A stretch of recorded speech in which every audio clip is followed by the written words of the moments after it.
Cambrai was truly autonomous, but the salons are not.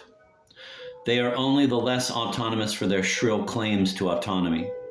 At the level of internal mediation, the collectivity, like the individual, ceases to be an absolute reference point. The salons can now be understood only by contrasting them with rival salons, by fitting them into the totality of which each of them is no more than an element. On the level of external mediation, there are only, quote, closed little worlds, end of quote.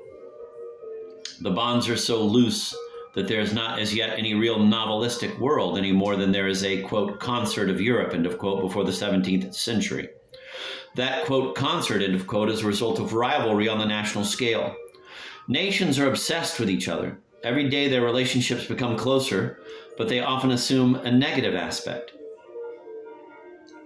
Just as individual fascination gives birth to individualism, so collective fascination spawns a, quote, collective individualism, end of quote, which is called nationalism and chauvinism. Individualist and collectivist myths are brothers, for they always mask the opposition of the same to the same. The desire to be, quote, among one's friends, end of quote, just as much as the desire to be oneself hides a desire to be the other. The, quote, small closed worlds, end of quote, are neutral particles which have no action on each other. The salons are positive and negative particles which both attract and repel each other like atomic particles. There are no more monads, but semblances of monads which form one vast closed world. The unity of this world, as coherent as that of Cambrai, is based on an inverse principle. At Cambrai, love still has the upper hand, but hatred generates the world of the salons. In the hell of cities of the plain, the triumph of hate is absolute. Slaves gravitate around their masters, and the masters themselves are slaves. Individuals and collectivities are at once inseparable and completely isolated. Satellites gravitate around planets, and planets around stars.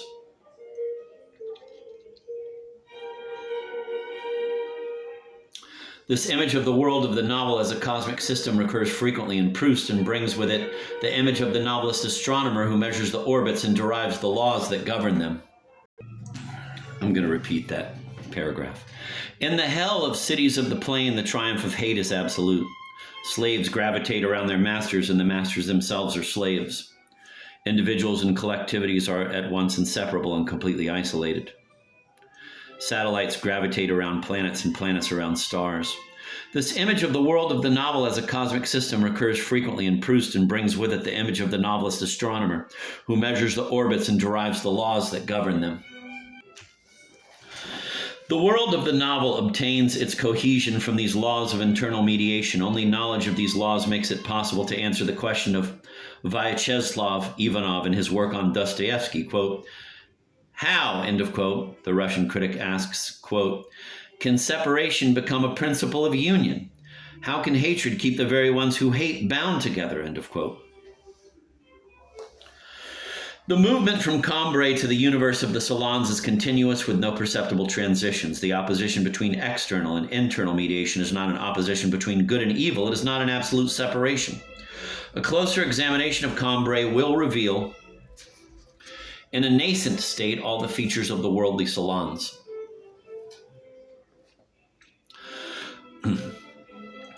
The great aunt's ridicule at Swann's expense is an early and faint sketch of the thunderbolts Madame Verdurin and Madame de Guermantes will unleash.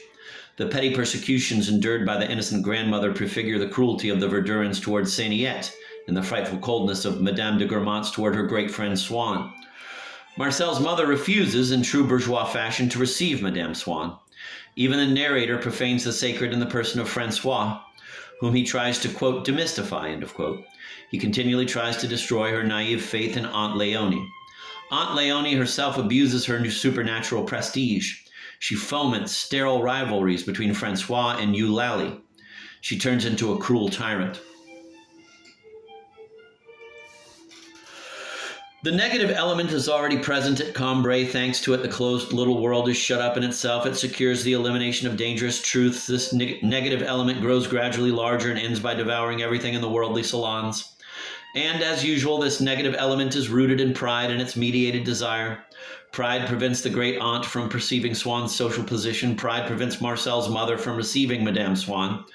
This is but a nascent pride, but its essence will not change from one end of the novel to the other. It has scarcely started on its destructive work, but the decisive choice has already been made. The seed of Cities of the Plain can already be found in Cambrai. All that is necessary to move from one universe to the other is to give in to the incline of the slope, to that movement which increases steadily and takes us ever further from the mystic center. This movement is almost imperceptible. This movement is almost imperceptible in Aunt Leonie stretched out in her bed. It becomes more rapid in the child who gazes too hard at the gods of Cambrai and prepares to succumb to every kind of exoticism.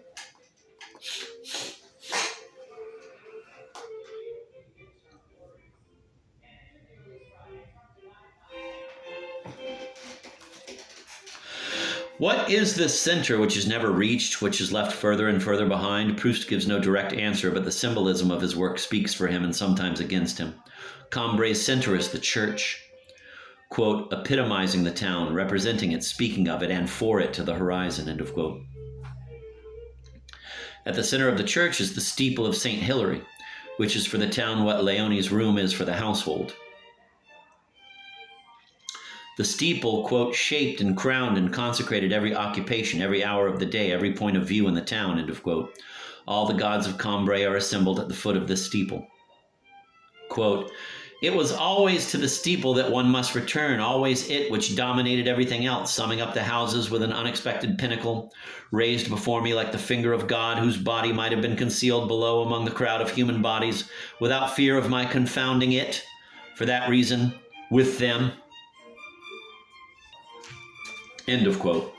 The steeple is visible everywhere, but the church is always empty. The human and earthly gods of external mediation have already become idols. They do not fall in line vertically with the steeple, but they always remain near enough to it so that one glance can encompass Cambrai and its church. The nearer the mediator comes to the desiring subject, the more remote transcendency becomes from that vertical. It is deviated transcendency at work. It drags the narrator and his novelistic universe further and further from the steeple in a series of concentric circles entitled Within a Budding Grove, The Guermantes Way, Cities of the Plain, The Captive, and The Sweet Cheat Gone. The greater the distance from the mystic center, the more painful, frenzied, and futile becomes the agitation until we arrive at the past recaptured, which reverses this movement. This double movement of flight and return is prefigured in the evening pursuits of the crows of St. Hilary. Quote, from the tower windows, the steeple, released. It let fall at regular intervals flights of jackdaws, which for a little while would wheel and caw, as though the ancient stones which allowed them to sport thus and never seemed to see them, becoming of a sudden uninhabitable and discharging some infinitely disturbing element, had struck them and driven them forth. Then after patterning everywhere the violet velvet of the evening air, abruptly soothed, they would return and be absorbed in the tower, deadly no longer, but benignant. End of quote. Does Proust's work have a sociological value?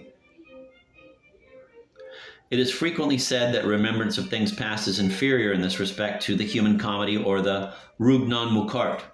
We are told that Proust is interested only in the old nobility. His work therefore lacks, quote, breadth and objectivity, end of quote.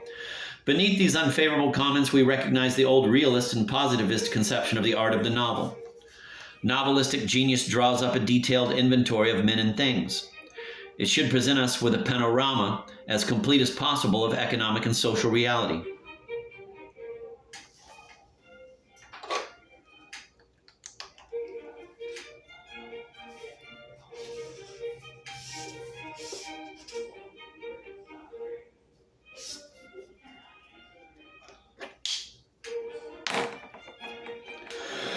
If this idea were taken seriously, then Proust would be an even more mediocre novelist than they supposed. He is reproached with having, quote, limited his inquiry to the Faubourg Saint-Germain, end of quote. But that would be giving him credit for more than he attempts. Proust does not embark on any systematic exploration, even in the narrow area which the critics are willing to grant him. He tells us vaguely that the Guermantes are very rich, and that others have been ruined, where the conscientious novelist would bury us under a heap of records, wills, inventories, accounts, bailiffs' procedures, portfolios of shares and bonds. Proust merely reports a few scraps of conversation over a cup of tea. And he never introduces them for their own sake, but simply in relation to something else. There is nothing in all this which warrants the pompous title of research.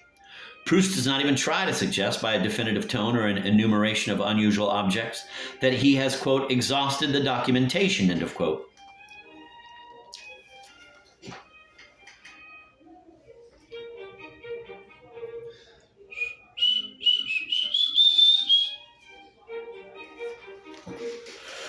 None of the questions that interest the sociologist seem to attract Proust's attention. We conclude that this novelist is not interested in the problems of society. This indifference, whether it is blamed or praised, is always conceived as a negative element, a kind of mutilation in the service of a particular aesthetic, something similar to the prescription of plebeian words in classical tragedy.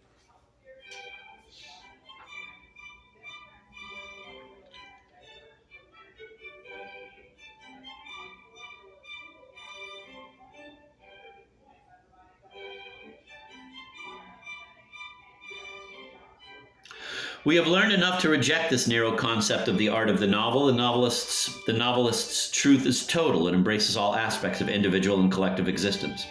Even if the novel neglects some of these aspects, it is sure to indicate a perspective. Sociologists can recognize nothing in Proust which reminds them of their own approach, because there is a fundamental opposition between the sociology of the novel and the sociology of sociologists. This opposition involves not only the solution and methods, but also the data of the problem to be resolved.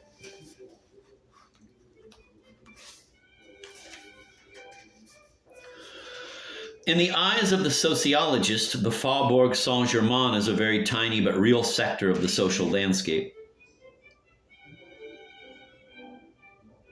The frontiers seem to be so clearly fixed that no one questions them. But these frontiers become increasingly blurred the further one reads in Proust's novel. The narrator suffers a terrible letdown when he eventually gains admittance to the Grammonts. He discovers that the conversation and thought in their salon does not differ from that to which he is accustomed. The essence of the Faubourg seems to vanish. The Grammont salon loses its individuality and blends into the vague gray of already known milieu.